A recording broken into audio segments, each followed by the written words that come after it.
In early 2021, Clubhouse suddenly became one of the most talked about apps in the technology industry, while millions of people trapped inside pandemic lockdowns searched for live interaction, conversation, and social connection through their phones. The platform's growth accelerated so aggressively that invite codes started circulating online like exclusive access passes, while celebrities, investors, founders, influencers, journalists, and technology executives flooded into live audio rooms across the app. What made Clubhouse spread so quickly was not simply the product itself, it was the environment surrounding it. Large portions of the world were still operating under COVID-era restrictions, while remote work, isolation, video call fatigue, and reduced social interaction were reshaping online behavior globally. Clubhouse entered directly into that moment. Instead of polished video content, heavily edited uploads, or algorithm-driven feeds, the app offered live voice conversations happening in real time between users inside digital rooms that felt spontaneous, exclusive, and temporary. That difference became psychologically powerful during lockdown culture. Users could suddenly enter conversations featuring venture capitalists, celebrities, technology founders, musicians, athletes, media personalities, and internet creators, speaking casually in ways traditional social media platforms rarely allowed publicly. The exclusivity system intensified the hype even further. Clubhouse initially operated through an invite-only structure, where access depended heavily on existing users distributing limited invitations across social networks. That scarcity created enormous fear of missing out across the technology industry and broader online culture. As demand exploded, Clubhouse rapidly became associated with status, exclusivity, insider access, and elite digital conversation during one of the most socially isolated periods in recent history. Then, the platform's visibility accelerated even further after high-profile appearances from figures like Elon Musk triggered massive waves of global attention and media coverage around the app. Downloads surged aggressively, while investors increasingly viewed Clubhouse as one of the fastest-growing social platforms emerging during the pandemic-era technology boom. By 2021, Clubhouse reached a valuation approaching $4 billion, despite still operating as a relatively young company with an unproven long-term business model underneath the viral growth. But the deeper the hype expanded, the more the platform's future became dependent on whether temporary pandemic behavior, exclusivity psychology, and viral curiosity could eventually transform into durable long-term user habits after the surrounding environment started changing. That question would ultimately determine whether Clubhouse had discovered a sustainable new category of social interaction or simply benefited from one of the most unusual behavioral environments in modern internet history. The deeper Clubhouse expanded during 2021, the more the platform's growth started feeding itself through online status psychology rather than stable long-term product dependency. Access to the app increasingly became associated with influence, insider culture, and digital relevance during the peak of pandemic-era internet behavior. Instead of functioning like a traditional social network built around permanent communities and daily utility, Clubhouse operated more like a live event economy, driven heavily by urgency, exclusivity, and fear of missing out. Rooms disappeared after ending, conversations felt temporary, and users constantly feared missing the next viral discussion happening somewhere inside the platform. That structure generated enormous short-term engagement momentum, but also created a dangerous long-term weakness underneath the hype. Many users were returning because Clubhouse felt culturally important during the moment, not necessarily because the platform had already become deeply embedded into permanent daily behavior. At the same time, investor optimism accelerated aggressively as downloads surged and the company's valuation approached $4 billion, despite the platform still lacking proven monetization systems and long-term retention stability at scale. The market increasingly treated Clubhouse like the beginning of a new social media category, even though much of the app's explosive growth was still occurring during highly abnormal lockdown conditions, where digital interaction demand remained artificially elevated across the internet. That distinction became critically important because once pandemic restrictions eventually weakened, the company would need to prove users were attached to Clubhouse itself, rather than simply attached to the temporary behavioral environment that had originally accelerated the platform's viral rise. The faster the hype expanded, the more dangerous that unanswered question became underneath the company's explosive valuation and global attention. By mid-2021, Clubhouse had evolved from a niche pandemic-era startup into one of the most aggressively hyped social media platforms in the technology industry. Downloads surged globally, media coverage intensified, and investors increasingly treated the company like the future of online conversation, despite the platform still operating with limited long-term business proof underneath the viral momentum. The turning point came when Clubhouse's explosive popularity started attracting direct competitive responses from much larger technology platforms already controlling massive global user ecosystems. Twitter moved especially aggressively. Instead of forcing users to rebuild social networks from scratch, Twitter Spaces integrated live audio directly into an existing platform already dominated by journalists, creators, politicians, media personalities, technology communities, and real-time public conversation. That structural advantage became enormously important. Clubhouse had achieved viral attention extraordinarily quickly, but much of its growth still depended on hype momentum rather than deeply rooted long-term user dependence strong enough to resist ecosystem-level competition once larger platforms absorbed the live audio feature into products users already opened every day. As larger technology platforms absorbed live audio into their existing ecosystems, Clubhouse's growth momentum started weakening much faster than many investors initially expected. What initially looked like the beginning of a new category of social networking was increasingly becoming a feature battle that Clubhouse lacked the scale to control. Twitter Spaces expanded aggressively because users could instantly participate in live audio conversations through accounts, audiences, and communities they already used daily. That removed one of Clubhouse's biggest advantages almost immediately. Users no longer needed separate invitations, new follower networks, or another standalone app simply to join live discussions online.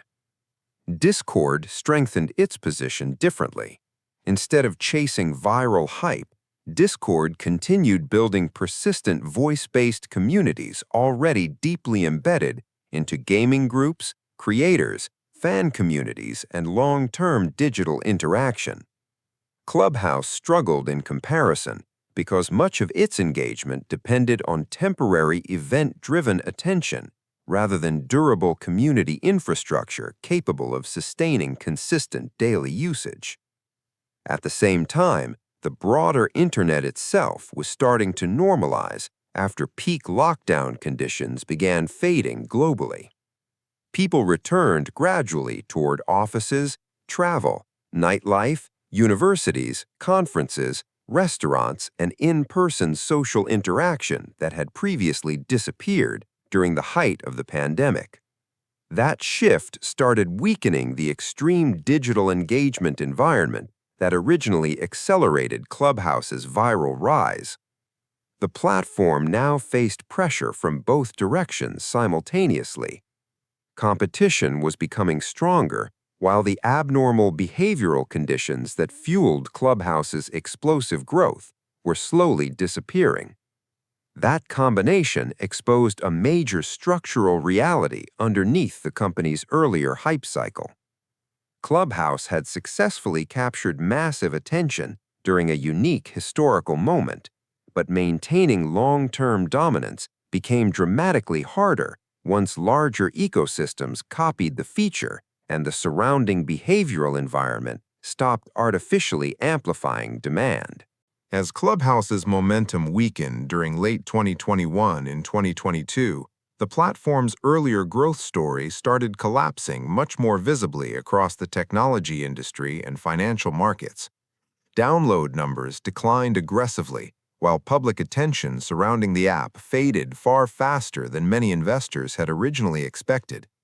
The company had reached a valuation approaching $4 billion during the peak of the hype cycle, but maintaining the growth expectations attached to that valuation became increasingly difficult once user engagement started slowing and competitors absorbed live audio into much larger ecosystems. Unlike larger technology platforms generating massive advertising revenue or deeply diversified subscription income, Clubhouse still lacked strong, large-scale monetization systems capable of supporting its earlier valuation and operational ambitions. That weakness became increasingly dangerous as user momentum slowed. The platform experimented with creator monetization, tipping systems, subscriptions, ticketed rooms, and brand partnerships, but none of those systems expanded quickly enough to offset the platform's declining cultural momentum and weakening engagement growth. At the same time, larger competitors already possessed massive infrastructure advantages. Twitter could monetize Spaces through an existing advertising ecosystem connected to real-time public conversation. Discord already controlled highly engaged long-term communities with durable retention behavior. Spotify integrated audio features into a platform already deeply embedded into everyday listening habits globally. Clubhouse lacked that level of structural depth. The company had achieved extraordinary viral visibility during the pandemic-era internet boom, but much of the growth had expanded faster than the business itself could stabilize into durable long-term economics. As usage declined and hype weakened, the company eventually reduced staffing and scaled back portions of its earlier expansion ambitions while trying to preserve relevance inside a much more competitive market. Clubhouse itself continued operating afterward, but the platform no longer occupied the center of internet culture the way it briefly had during the peak lockdown years. What initially looked like one of the fastest-growing social media platforms in the world was increasingly becoming a case study in how temporary behavioral conditions, viral exclusivity, and hype-driven engagement can create massive short-term valuation growth without guaranteeing durable long-term platform dominance. By 2022 and 2023, Clubhouse was no longer being discussed as the future of social networking with the same intensity that had once driven the platform's explosive rise during the pandemic-era technology boom. The company's visibility across internet culture, startup media, and investor discussions had declined sharply as live audio stopped feeling like a revolutionary new category and increasingly became just another feature absorbed across larger ecosystems. That shift heavily damaged the platform's original growth narrative. Clubhouse had once benefited from scarcity, exclusivity, and temporary behavioral conditions that amplified demand far beyond normal social media adoption patterns. But once larger competitors integrated live audio into products users already depended on daily, the platform's uniqueness weakened rapidly. The company eventually reduced staffing and scaled back portions of its earlier expansion strategy while attempting to stabilize operations and preserve long-term relevance. At the same time, many investors and technology observers started reevaluating one of the biggest assumptions surrounding the company's rise. Clubhouse had achieved extraordinary viral attention extremely quickly, but the platform never fully converted that momentum into the kind of durable daily behavioral dependence controlling long-term dominance across major social media ecosystems. Twitter Spaces survived because Twitter already controlled real-time public discussion. Discord remained powerful because persistent communities were already deeply embedded inside the platform. Spotify controlled listening behavior globally through music and podcasts long before experimenting with live audio. Clubhouse introduced the format at the perfect historical moment, but larger ecosystems ultimately absorbed the feature into platforms users already opened automatically every day. That structural reality became devastating once pandemic-era engagement patterns normalized and viral curiosity stopped driving explosive growth. Clubhouse itself continued operating afterward with a smaller but still active user base, yet the platform no longer shaped internet culture, startup conversation, or social media direction the way it briefly had during the peak lockdown years. What remained afterward was not a complete company disappearance, but a much clearer example of how temporary behavioral conditions, exclusivity-driven hype, and viral momentum can create enormous short-term valuations without guaranteeing sustainable long-term platform power once larger ecosystems respond aggressively. Clubhouse's rise and rapid decline ultimately became one of the clearest examples of how temporary internet behavior can create massive short-term platform hype without guaranteeing durable long-term dominance. At its peak, the company appeared to be reshaping the future of online interaction through live audio conversation during one of the most socially disrupted periods in modern history. The growth looked extraordinary. Downloads exploded globally, the platform approached a multi-billion-dollar valuation, and investors increasingly treated Clubhouse like the beginning of a new social media category capable of transforming digital communication. But the deeper reality underneath the hype was far more fragile. Much of the platform's momentum depended on temporary lockdown behavior, exclusivity psychology, viral curiosity, and the absence of major competitive responses during the early phase of the pandemic-era internet boom. Once larger technology ecosystems reacted aggressively, Clubhouse's structural weaknesses became far harder to hide. Twitter already controlled real-time public conversation.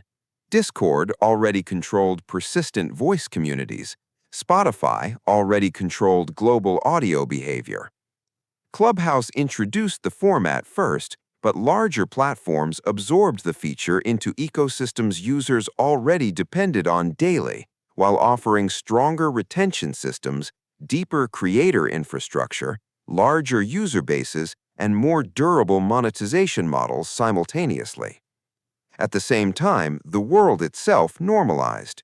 People returned toward physical interaction, travel, nightlife, offices, events, universities, and social environments that had temporarily disappeared during lockdown periods.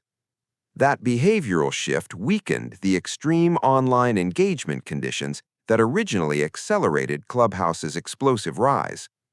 The company survived afterward with a smaller active community, but the platform never regained the cultural influence, investor excitement, or viral momentum that once briefly made it one of the most talked-about startups in the world.